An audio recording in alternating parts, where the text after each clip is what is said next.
Have you ever stared at your life like it's a frozen screen and thought, who stole my remote control? Because depression can feel like that.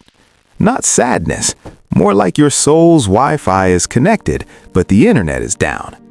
Now, here's the strange part. In 2025, the idea of treating depression at home with a headset that delivers a mild electrical current to the head went from, that sounds like a sci-fi plot, to, yes, there is now an FDA-approved at-home device specifically indicated for depression. And instantly, the world split into two tribes. Finally, access. And, hold on, are we plugging moods into the wall now? Tonight, we're going deep. We'll talk what neuromodulation really is, what's actually approved or cleared, why the evidence is still debated, and how not to become your own questionable science experiment. Because yes, your brain is precious, and no, you should not treat it like a car battery. Welcome to the brain's remote control, neuromodulation at home. The story, a human scene. Imagine a person, smart, capable, loved, lying awake, bargaining with tomorrow. They've tried motivation, they've tried just think positive. They've tried the classic advice from Auntie University of WhatsApp. Go outside and breathe. Positive, as if oxygen alone could fix neurotransmitters. And then they see an ad or a headline, at-home brain stimulation for depression. It sounds like hope and also like a plot twist. So let's slow down and ask, what is this really? What neuromodulation actually means? Neuromodulation is a fancy word for changing nervous system activity using targeted stimuli, electricity, magnets, chemicals, sometimes even sound. The goal? Help neural circuits behave differently. At home, we're usually talking about non-invasive electrical stimulation, such as tDCS, transcranial direct current stimulation, a weak electrical current delivered through electrodes on the scalp, or CES, cranial electrotherapy stimulation, a related category historically marketed for anxiety, insomnia, or depression, with various devices and mixed evidence. Think of it like this. Your brain isn't a single light switch, it's a city at night. Millions of lights, traffic signals blinking, and half the streets under construction. Depression isn't one bulb went out, it's more like the traffic system is desynchronized, the commute feels impossible, and even the joy neighborhood has rolling blackouts. Neuromodulation doesn't force happiness, it tries to nudge patterns, circuits linked to mood, attention, motivation, and emotional regulation. So, not mind control, more like brain physiotherapy. Okay, what devices exist at home for depression? Now we get precise. A. The new chapter, PMA approval for home tDCS. On December 8, 2025, the US FDA approved via PMA its most rigorous pathway, the Flow FL100 device for treating moderate to severe major depressive disorder in adults, with specific labeling limits, for example, not for people considered treatment refractory to medication. This matters because PMA requires substantial clinical evidence.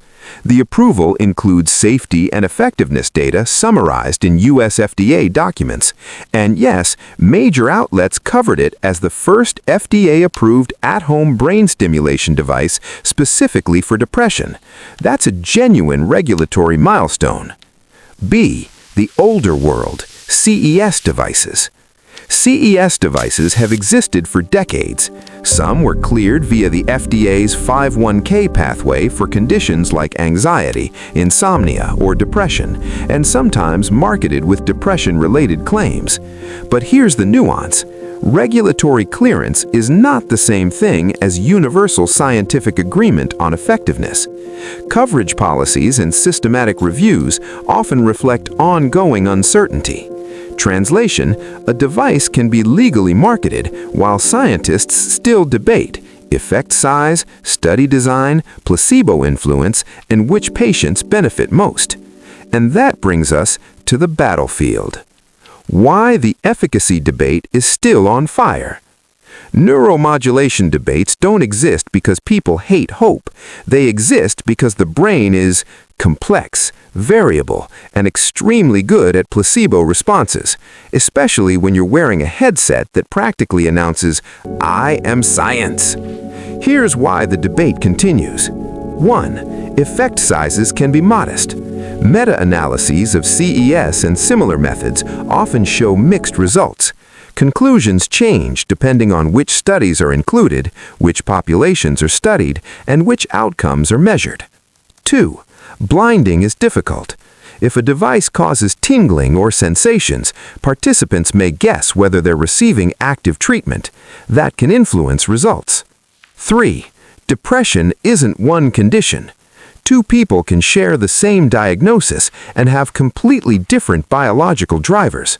Circadian disruption, trauma patterns, inflammation, bipolar spectrum issues, medication effects, anxiety overlap, life stressors. So a tool may help a subset, not everyone. 4. The home variable changes everything. Home-based treatment raises practical questions. Do people follow the protocol? Is there clinician monitoring? Are they mixing it with unsafe DIY practices? Trials often involve structured supervision. Real life, though, sometimes doesn't. It's the difference between performed under medical protocol and my cousin watched a 45-second tutorial and became Nikola Tesla. The important safety talk, without killing the vibe. Let's be painfully clear. Do not DIY brain stimulation. There's a long history of online DIY tDCS discussions, and researchers have warned about safety and ethics for years. Risks can include skin irritation or burns, incorrect electrode placement, and inappropriate self-treatment. Also, depression can overlap with bipolar disorder, psychosis, seizure risk, and other conditions where unsupervised stimulation is unsafe. Your brain is not IKEA furniture. You can't say, some screws are left over, but it still stands. So, what's the sane approach? Treat at-home neuromodulation like any serious medical intervention.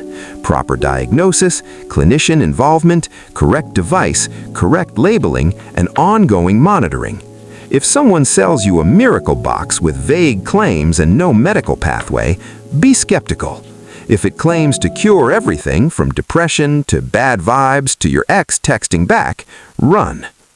Why this matters: access and the future. Here's the real reason this matters.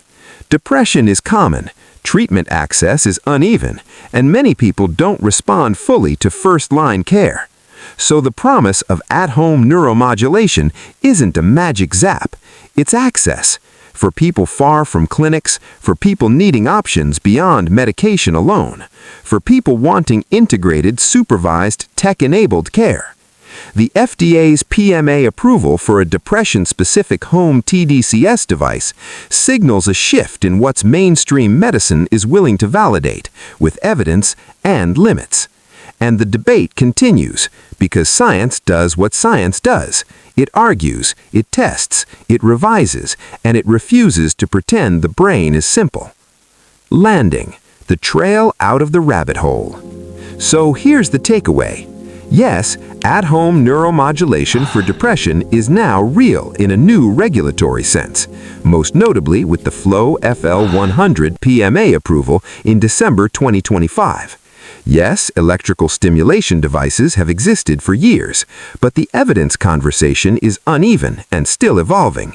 No, this is not a DIY hobby.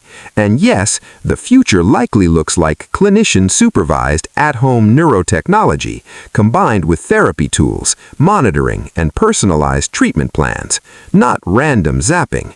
Your mind isn't broken, but it might be tired, overloaded, fighting a war you can't see. And if science can offer another safe tool, properly tested, properly used, then hope isn't naive. Hope is strategic. If you want part 2, I'll cover tDCS versus TMS versus ECT, the how intense is it spectrum, why placebo isn't fake, it's brain power, seriously, and the ethics of consumer neurotechnology. Drop a comment. Would you ever try a clinician-supervised at-home neuromodulation device? Yes or no, and why? Like, subscribe, and share this with someone who loves science and loves asking hard questions.